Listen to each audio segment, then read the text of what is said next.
একটা মানুষ তার সন্তানরা ধরে রাখতে যে আব্বাই অসুস্থ অবস্থায় যাবেন না, তারপর তিনি চলে আসছেন। সর্বশেষ যখন এই সৃষ্টির সুন্দর মানুষটি, বড় বড় চোখের বুদ্ধিদীপ্ত মানুষটি যখন প্রায় আরেকটি পা লাগাতে পারে, অর্থাৎ হাতে লাঠি নিলেন, তখনও তিনি আমাদের অনুষ্ঠানগুলিতে হাজির হতেন। দেখতাম যে খেতে গেলে দম বন্ধ হয়ে যায় কাশতে কাশতে। ওই অবস্থায় তিনি কাজ করে গেছেন এবং হাসপাতাল থেকে আমাকে ফোন করেছেন যে হাসপাতাল কেমন চলছে। আল্লাহ তাআলা আদরতে ভালো আছে, উনি তো কবুল দিয়েছে। আল্লাহ দেখে আপনি কেমন হয়েছে। আমার দৃঢ় বিশ্বাস কেবলমাত্র কোরআনের উপরে ওনার যে দখল ছিল, আল্লাহ তাআলা যদি ওনার কবে আপনার 3 প্রশ্নের সামনে ওনার এই জ্ঞানটুকু দাঁড়িয়ে যায়, আমার ধারণা আর কোনো কাজ না করলে আল্লাহ তাআলা আমাকে মাফ করবে।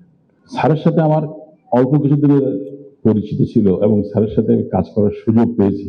আল্লাহ সুবহানাহু ওয়া তাআলার কাছে আমি শুকরিয়া আদায় করি এই সুযোগটা দেওয়ার জন্য। উনি ওনার যেখানে জীবন লক্ষ্য এবং তার জন্য দোয়া। জীবন লক্ষ্য বলতে গেলে আমি শর্টে 3টে ওয়ার্ড ইউজ করি। একজন নির্ভীক, ন্যায়পরায়ণ ব্যক্তিত্ব, আল্লাহর প্রতি অগাধ বিশ্বাস। ওনার সঙ্গে মিটিংয়ে বসলে উনি সত্যি যে ডাইরেকশন দিতেন, তোমরা ভয় পাও কেন, আপনারা তো ভালো কাজ করছেন, আগিয়ে যান, মানুষের সেবা করছেন, এই কথাগুলো আত্ম কেউ বলবে না। সবসময় অন টাইমে আসতেন। শরীর অসুস্থতা, বার্ধক্য যাই থাক না কেন, তিনি এসে আসতেন, আমাদেরকে দিক নির্দেশনা দিতেন এবং তার যে প্রতিষ্ঠানগুলো আছে কি প্রমাণ করে না, স্যার আপনি চলে গেছেন কিন্তু এগুলো কি রেখে গেছেন, আপনার কাজগুলো চলতে থাকবে স্যার, আপনি সবার দোয়া পাবেন, এইটাই আপনার জন্য সবচেয়ে বড় পাওয়া, এর চেয়ে আর কিছু আপনার কাছে থাকবে না। আপনারা সবাই জানেন ডক্টর ওমর ফারুক আমার খুবই স্নেহবাদন। সম্ভবত সাংবাদিক মাসুদ মুজাহিদের ঘটখালিতে আমাদের মধ্যে সম্পর্ক, ভুল না করি। ওমর ফারুক তখন অনেক তরুণ এবং ফারুকের সাথে উনার একটা মিথস্ক্রিয়া উনি এখানে আসেন, উনি আসলে আমিও আসি, আমি তো আগে থেকেই আছি এবং বারাকার বিভিন্ন ব্যাপারে আমার সাথে আলাপ করতে নাই বিভিন্ন দিক। তারপর আমরা দুজন আছি ফুলকুড়ির সাথে, ফুলকুড়ি আসলে যুক্ত হয়েছে। উনারা নিয়ে মুশকিল হইল, উনারা আপনি হয়তো এক জায়গায় আলংকারিক ভাবে রাখতে চান যে আমাদের একটা বটবৃক্ষ হিসেবে উনি আমাদেরকে ছায়া দিবেন, সামনে থাকবেন, উনি গরম মুখ হইয়া যান, উনি ঘরের মুখ হইয়া যান। ফুলকুড়ি জীবনেও চিন্তা করে নাই জাস্টিসদের অত্যন্ত রাত্রে থাকবেন, কখনোই চিন্তা করে নাই যে সকালের প্রোগ্রাম বিকাল পর্যন্ত থাকবেন।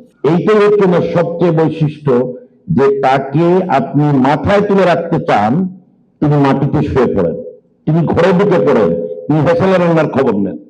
এই যে অনেক উপরে উঠে এই যে একটা অবস্থান, সাধারণ অবস্থান ধরে রাখা, বিভিন্ন প্রতিষ্ঠানে গিয়ে হামবন্ধু উনি গেছেন, উনি জাকাত ফাউন্ডেশন ওখানেও কাজ করেছেন, সব জায়গায় তার বড় বৈশিষ্ট্য আমি যেটা বলবো, অন্য সবার থেকে তাকে আলাদা করে তিনি কোথাও অতিথি হয়ে যান নাই, কোনো মেহমান হয়ে যান নাই, তিনি কারোর উপর সোয়ার হয়ে যান নাই, তিনি অনেক সম্মানের জন্য যান নাই। আমি বলবো বাংলাদেশের একজন অন্যতম পথিকৃৎ, যাকে ফলো করা যায়, যাকে সমস্ত বিষয়ে তাকে নিয়ে চর্চা করা যায়। এবং আজকে ইসা বারাকা হসপিটাল এবং বারাকা ফাউন্ডেশন যে তাকে পেয়েছে, এটি আমি মনে করি যে একটা বিরাট একটা সৌভাগ্যের ব্যাপার। আমার কিছুদিন 2-4 দিন তার সঙ্গে কথা বলার, মিটিং এর মাধ্যমে আলোচনা করার সুযোগ হয়েছে। আমি নিজেকে হৃদ্য মনে করি, কৃতজ্ঞ মনে করি যে এই ধরনের একজন ব্যক্তিত্বের সঙ্গে অন্তত 2 মিনিট কথা বলার আমার সুযোগ হয়েছে। আপনারা আলোচনা শুনছিলেন, আমি যেটা বলবো যে ওনার যে স্বপ্ন, উনি যেটা বলে গেছেন মিটিং এর মধ্যে, যে 50 তলা বিল্ডিং এ যেমন ইসা বারাকা ফাউন্ডেশনের তরফ থেকে যে হসপিটাল হতে যাচ্ছে, এটি যদি একটা মহিরু হয় এবং পৃথিবী বিশ্বমানের একটা হসপিটাল হয়, এই আশাটা তৈরি করে গেছেন।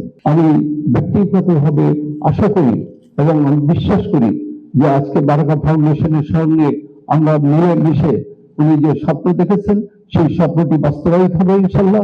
এই 50 তলা বিল্ডিং এ এই বারাকা ফাউন্ডেশনের যে বারাকা কিডনি হসপিটাল এবং সবাই মিলে আমরা যে হসপিটাল করতে যাচ্ছি, এটি একটা সময় বাস্তবায়িত হবে। তাহলেই আমি মনে করি যে বিচারপতি আব্দুর রউফ, যেটি ফুলকলি এবং অন্যান্য সংগঠনের সঙ্গে ছিলেন, উনি নিজেই একটা ফুলের বাগান এবং নিজেই একটা গোলাপ ফুল